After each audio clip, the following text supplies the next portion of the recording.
The story you are about to see is true. The names have been changed to protect the innocent.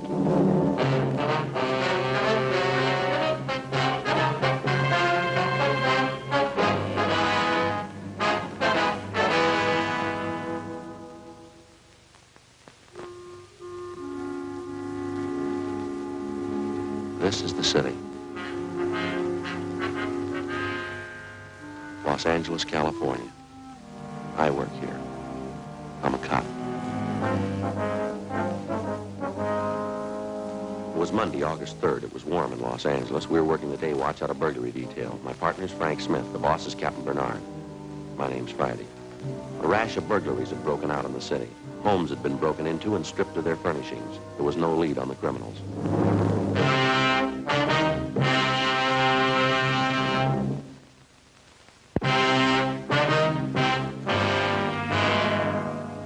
They got all the money together, huh?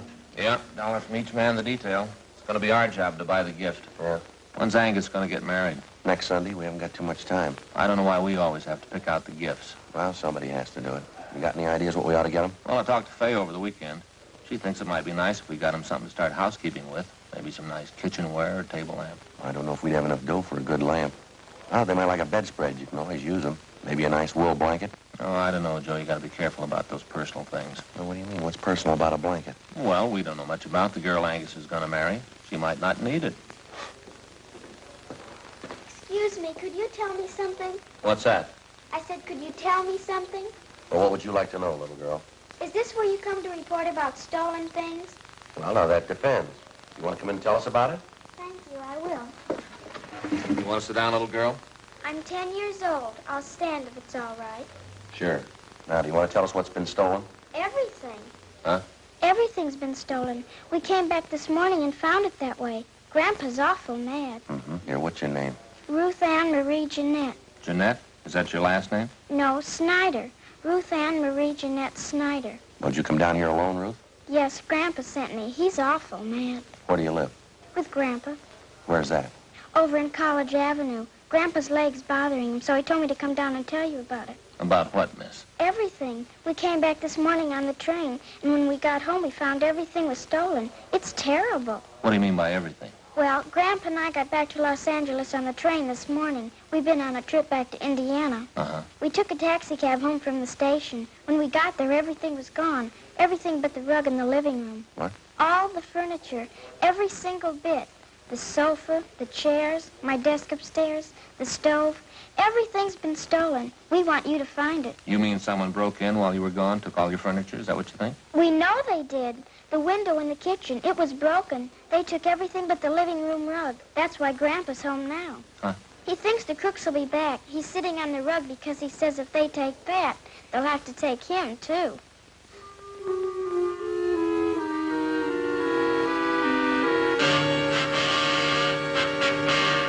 9:45 a.m. Frank and I drove Ruth Ann Snyder back to her home on College Avenue. It was an old-fashioned wooden frame structure a few doors up from College Avenue and Everett Way. Ruth Ann showed us inside and introduced us to her grandfather, Mr. John H. Snyder, age 78. He told us that a year ago, he and his wife, Ruth Ann's grandmother, had come to California from Indiana and rented the house on College Avenue. The grandmother had fallen ill and passed away suddenly 3 weeks ago. He and Ruth Ann closed the house and took the body back to Indiana on the train for burial. On their return that morning, they found the house stripped of every piece of furniture. We checked room by room, listed the missing articles, and then we put in a call for a man from Leighton Fingerprints. Do you happen to know the serial numbers of your home appliances, Mr. Snyder? No, sir. I've lived with most of the furniture for 40 years. You know, you get to know the things you own in 40 years. I know what was in my room, Sergeant. My desk, my table and chair, the bed, the curtains. They took everything. How about the estimated value of the furniture, sir? What would you say it was worth? Dollars and cents? I don't know. What's a house full of furniture worth to anyone? Guess everybody puts their own value on their things. Yes, sir. Solid walnut dining set as our wedding present. Mahogany front room table, that was solid too. Cost money in their day. All gone. Were there any liens on the furniture, sir? How's that? I mean, did you owe anything on the furniture? Any trouble with the finance company or anything like that? We didn't even know what a finance company was when the wife and I was married. Sad enough trip as it was. Then Ruth and me get here this morning and everything's gone. All we own. Ruthie? Yes, Grandpa? Where the thieves broke in, would you show the officers? It's over here, officer.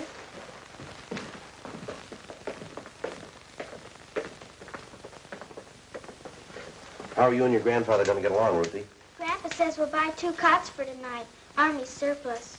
No stove to cook on. We'll have to eat out. Mm-hmm. Maybe we'll have to go back to Indiana. Grandpa doesn't have much money. He's on a pension. Here's the door. You can see what they did to get in. Windows broken. Yeah. Mm-hmm. You'll find the crooks, won't you, Sergeant? Well, we're going to try, Ruthie. We better have the crime lab check this. Yeah. How about the neighbors? You know them well? I know who they are. I don't know any of them good. They're not very friendly. Mm-hmm. Well, we'd like to ask you and your grandpa some more questions, Ruthie. All right. I don't know what I'm going to do when school starts. They stole all my stuff, even my composition tablets. They didn't have to take those. What grade are you in? I was in the A5. I will be in the B6. Why would they take my school things?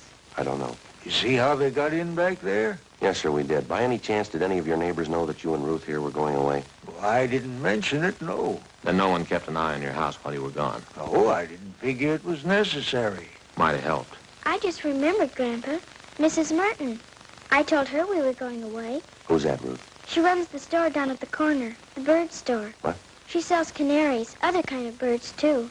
Mrs. Merton's her name. Store's right down the corner. And you figure she's the only one who knew you'd be gone from the house for some time? Must have been the only one. All right, Mr. Snyder, we'll be back to see you later on.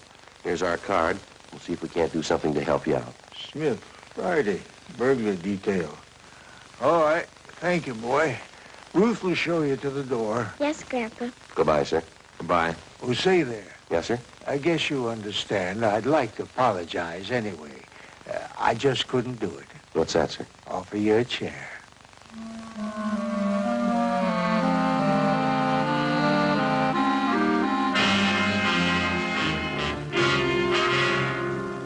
"10:30 a.m. Frank and I called the Salvation Army and told them of Snyder's situation. Then we went down the street to the store at the corner of College Avenue and Everett Way. The sign on the window said Mrs. Merton's Birdland. Manager, Agnes Merton. We tried the door. It was locked. A penciled note taped on the glass read, "Be back at 1 p.m. We went back up College Avenue and started ringing doorbells. Some of the residents in the block didn't even know the Snyders. Of those that did, only 2 had noticed any activity at the house during the 3 weeks Mr. Snyder and his granddaughter had been away. They told us that they'd seen a moving van parked in front of the house about a week before. They also saw men moving furniture from the house into the van. Neither of the 2 could describe the vehicle or remember its license number. 12:45 p.m. We had a cup of coffee and a hamburger, and then we headed back for Mrs. Merton's bird shop. Now, you be quiet, Blackie. Always making so much noise. No, don't you sass me. You just eat your food and be quiet. Can I help you, gentlemen? Yes, ma'am. We're police officers. We'd like to ask you a few questions. Something about the birds? No, ma'am. About one of your neighbors. Oh? The Snyders. They live just up the street from you. Oh, yes, the old couple. Poor Mrs. Snyder passed away, you know, a few weeks ago. Yes, ma'am, we know. Now, you be quiet, Mary. You heard what I told Blackie. Just eat your food and be quiet. I guess you knew the Snyders have been away for the last few weeks. Yes, I did, but they're back. I saw Ruthie pass the window this morning. Have you noticed any activity around the Snyders' house since they've been gone? Why, yes, I did. Just what did you notice, Mrs. Merton? Well, it was 7 or 8 days ago, I think. Some moving trucks stopped in front of their place, and 2 men started moving out the Snyder's furniture. Uh-huh. I thought it was a little strange because Ruthie hadn't told me anything about moving. In fact, she said definitely she and her grandpa were coming back after poor Mrs. Snyder's funeral in Indiana. Well, did you investigate it all, ma'am? Excuse me. Now, who was that? You, Fred. Yes, you ought to be ashamed of yourself. You can see I'm busy. Now, another outburst like that out of you and all 4 of you. Fred, Blackie, Ed and Mary Coleman, I'll take care of you. You little rascals. Where was I now? You saw the moving van in front of the Snyders. Oh, yes. And I went up to the moving men and asked them if the Snyders were going back to Indiana. Well, of course, they didn't know anything about it. Well, did you inquire at the Snyders' house, ma'am? Well, no, it so happens I didn't. I was on my way to one of the big aviaries in the valley, and I just didn't have time to stop. How about the moving van? Did you happen to notice the license? I don't remember the numbers. Any identifying marks about the truck that you might remember? Maybe a sign on the side? Yes. The side of the truck was painted white, and there was large blue lettering on it. Van and storage, it said. I remember that much. Is that all? Well, yes. As I said, I was in a hurry. I had to pick up 3 very sick canaries out in the valley. Is there anything else you can remember? Anything at all? No, I'm afraid not. Well, thank you very much, Miss Merton. Here's our card if you happen to come across any further information. Yes, all right. I'll have to go see the Snyders. Perhaps I can help. Well, thank you very much, ma'am. Goodbye. Yes, goodbye. Now, Fred, you be quiet this minute. You hear me? You too, Blackie.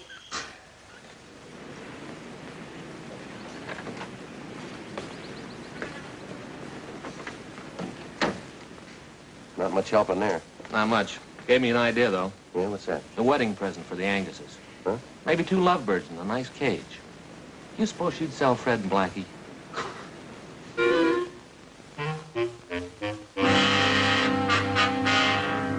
5 p.m. Reports had come in from 2 more burglary victims.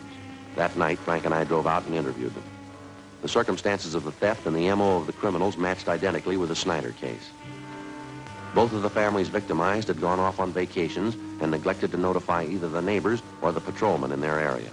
Both had allowed newspapers to collect on their doorsteps in their absence and otherwise left signs that their homes were vacant. In both cases, the thieves had forced an entrance through a back door or a window, stripped the house of every last piece of furniture, and either hauled it away themselves or hired someone to do it for them. Again, the neighbors saw the moving vans, but none of them were able to definitely identify the vehicles or their license numbers. 8:45 p.m. Before we went home, Frank and I checked back in at the office. One of the others assigned to the case, Jim Angus, wasn't having any more luck than we were. I guess we're going to have to try harder, that's all. Done about everything we can so far. We started to check the movers around town, the transfer companies. Leighton Prince come up with anything yet? No, no luck. Hope we get this thing washed up before my wedding. Just hate to get called back to my honeymoon. Yeah. It's one of the lousiest rackets we've had since I came on this detail. Whole house full of furniture, everything a family owns. How about an outlet for all the stuff that's been stolen? The thieves can't be sitting on it. Pawn shop and second-hand details have been alerted. They're checking regular outlets, auction houses, second-hand places. Nothing yet. What about some kind of preventive idea, at least slow them down? Well, a good dose of publicity on the thing might help. If only people wouldn't keep it a secret when they're going away. The neighbors aren't alerted. That's why a lot of them didn't think much of it when they saw the moving vans parked at those houses. The drawn blinds and the papers on the doorsteps didn't help much either. It's an open invitation. Maybe we ought to see what we can do on the publicity end. We've had one campaign on this already. Burglary, Angus. Yeah? Uh-huh. Well, what's the address? Okay, I got it. Thanks. Another one. Huh? 63R just called it in. Family back from vacation, furniture all gone. Here's the address. Thanks. Guess we better get on it right away, huh? Yeah. Well, maybe we can get more help on this tomorrow. Reynolds and Medina will be free. Maybe the captain can spare them. Yeah, good idea. Check you later, huh, Jim? Right, see ya. Sergeant Friday, you remember me, don't you? Mrs. Merton? Oh, sure. The bird store. How are you? Oh, I guess everything will be all right now. How's that? I saw it today on Olive Street. What's that? The moving truck that came to the Snyders. That's the license number.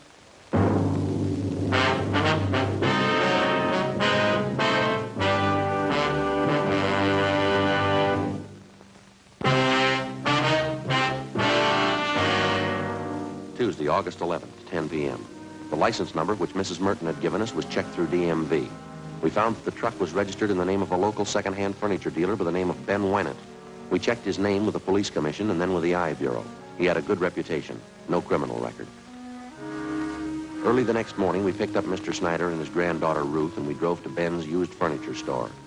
We identified ourselves and asked to look at his buy book. Under the date of July 27th, Ben Wennett had recorded the purchase of more than 3 dozen articles of furniture from a house on College Avenue. The address was that of the Snyders. A man and a woman, Sergeant. They said the company he worked for had transferred him to Boston. Told me he had to get back to take over his new job. Would you recognize the people if you saw them again, Mr. Wynant? Sure, I think so. Woman was a great talker. She said they figured on selling the stuff piece by piece. They'd get more. But since they had to leave town the next day, she decided to sell the whole lot to a dealer. You got the furniture for a pretty low price, didn't you? Pretty good price, yeah. That's why I went along on the fast deal. Wasn't going to talk myself out of a bargain. They wanted to sell fast. I wanted to buy. I didn't think anything was wrong. Sergeant, Yes, sir. a walnut dining room set right there. You sure, Mr. Snyder? Cigar burn on top. I'd know it anywhere. I see. And this looks like mine, too. Sergeant, my table and my desk. Here they are, right here. My school stuff, too.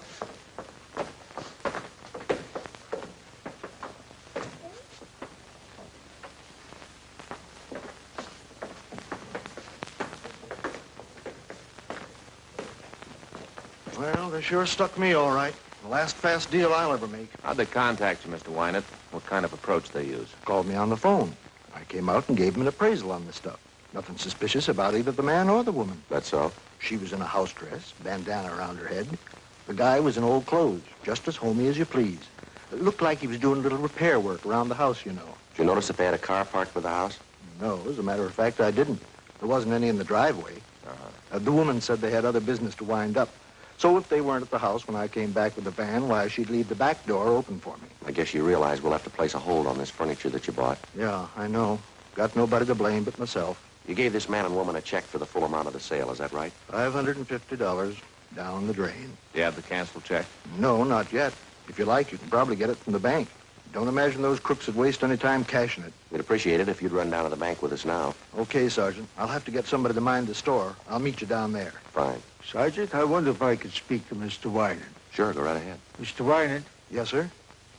I'm sorry about all this. I didn't know. Mr. Wayland, you buy furniture, don't you? Yes, sir? What do you give me for 2 Army surplus cots?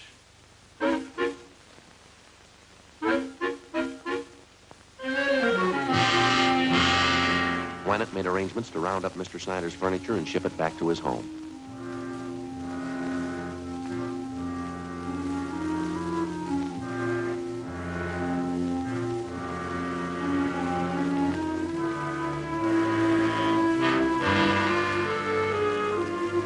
We met down at his bank where he recovered the canceled check for $550.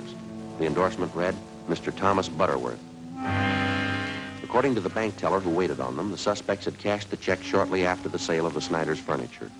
From the second-hand dealer and the clerk at the bank, we got a complete description of the man and woman known as Mr. and Mrs. Butterworth. We also had photostatic copies made of the check and specimens of the handwriting from the endorsement. From their descriptions, we checked the suspects through the stats office. We got nowhere. During the next 2 weeks, we found 6 more second-hand dealers who'd been taken in on the same furniture deal. The description of the man and the woman matched, and so did the handwriting in the endorsements on each check. There was only one variation. The couple went under a different name on each occasion. Wednesday, August 26th, 9 a.m. 12 cases like this to date. That what you got? That's it. Got their description, M.O., handwriting. Still can't reach them. Those thieves have been freewheeling for a month now. What's it going to take to stop them? Well, I had an idea coming to work this morning. I'd like to hear what you think about it. What's that? Kind of a system of decoys. Thinking it might be a good idea to contact all the division captains, have them ask their men if they have any neighbors going on vacation. Uh-huh. Go ahead. Well, if we could get a few dozen houses spotted around the city, we could plant a few things, make them look vacant. We'd keep the houses covered at all times. They ought to make pretty good bait for the thieves. Yeah. Sounds okay. How would you set it up? We could make arrangements to get a key to each home, keep the milk and paper deliveries coming, let them pile up on the doorstep. We could reimburse the people for whatever it cost. Well, we're not making much speed the way we're going. We could try this for a couple of weeks and see what happens. What do you think? Let's try it. 9:30 a.m. After checking with Captain Bernard, we contacted all division commanders, requesting them to ask their men to contact burglary detail if they knew of any of their neighbors about to leave on a vacation. During the next 2 days, the response came in and the plan went into effect. 40 homes throughout the city were spotted as decoys. They were kept under surveillance at all times. In the week that followed, 2 more burglaries of the same type were reported, but the suspects failed to try any of the decoy homes. Again, the homes that had been broken into displayed all the usual signs that the occupants were away. Old circulars and newspapers scattered on the lawn, milk bottles lined up at the door, all the blinds drawn. The decoy plan continued. No result. August 31st, we had a report of another burglary involving the theft of furniture. We made our investigation. 2 p.m., we went back to the office to get out the list of stolen articles. Hi, Frank. Joe? Hi, Angus. When'd you get back from your honeymoon? Late last night. Say, Thelma and I'd sure like to thank all you fellas for that wedding present you sent us. Darn nice of you. Well, we're glad you like it, Angus. Sure a beauty. I'd like to ask you a question about it, though. Hope you won't take it wrong. No, go ahead. Well, what is it? You have an early American house, don't you? Yeah, that's right. Well, it's an antique. Yeah, I know that. It's an automatic apple peeler. One of the first ever built. Oh. Sure. Thanks a lot. I get it. Burglary Friday. Yeah, where? Yeah, I got it. Right away. Thanks. One of the decoy houses. Yeah. We got a bite.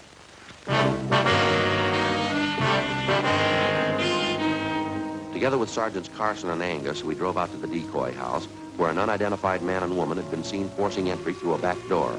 They'd been spotted by a police officer's wife who lived next door and who had called in the report.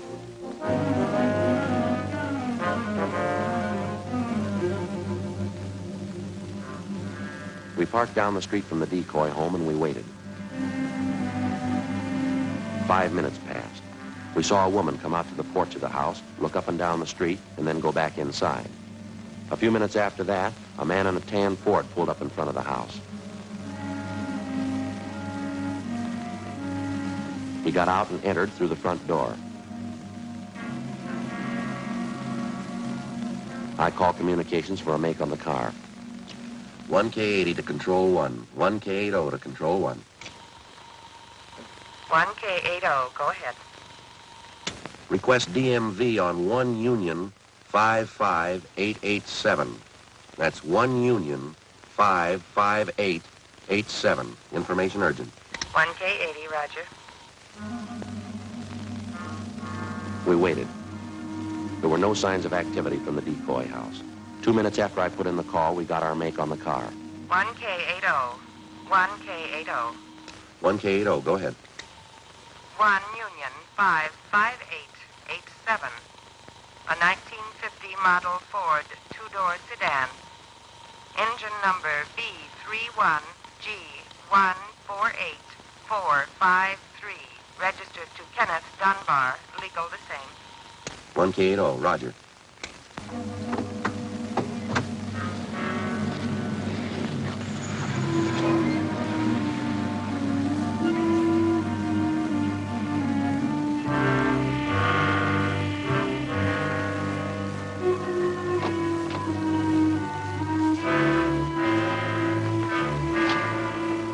A few minutes after the call back, a moving van drove down the street and backed up in front of the decoy house. 2 men got out, went up to the front door, and they were let in.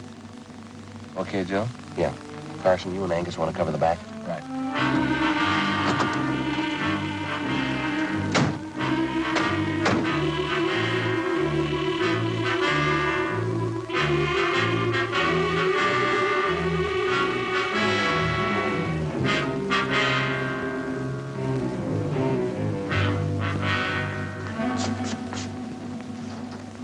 Yeah, you want something? Police officers. Can the cops run in? Hey, wait a minute, wait a minute. Let go of me, let me go. All right, lady, relax, will you? Oh, look at him, the big stoop. I told him it couldn't last forever. I told him a week ago, let's get out. No, he had to try once more, the big dumb stoop. All right, lady, let's go. We'll take him, Angus. Catch me. You better get that shirt fixed. Huh? Come on, lady. Yeah.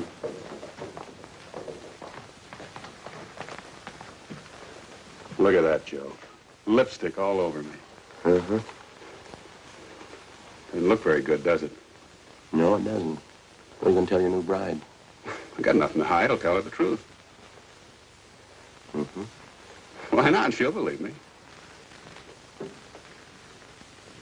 Won't you, Joe?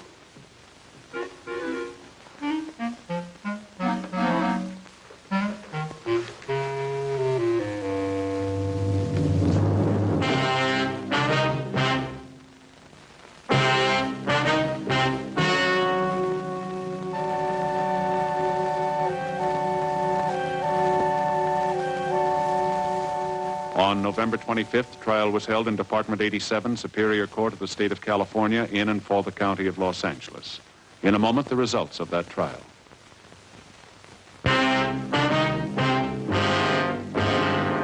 The suspects were tried and convicted of burglary in the second degree, 15 counts.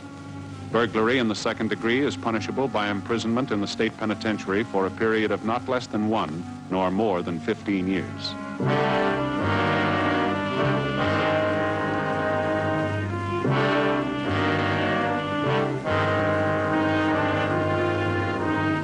Bye.